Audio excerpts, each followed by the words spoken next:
How to cancel Discord Nitro Mobile. Hi everyone, this is Alana from Create, Login and Delete. Let's jump right into the video. First, open the Discord app on your device and make sure to log into your account. Now tap on the profile icon at the bottom right corner of your screen. From here, tap on the gear icon to open up your settings. Now under the account settings, you have Get Nitro option. Tap on it.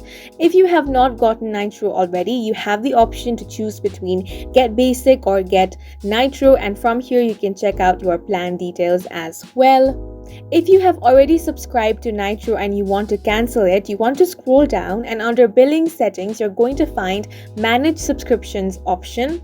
Tap on it and you can see your premium Nitro option. Tap on it again and click on Cancel Subscriptions. And after the confirmation, your Discord Nitro will be cancelled. And that's it for this video. Please make sure to hit the like button and subscribe for more helpful tutorials.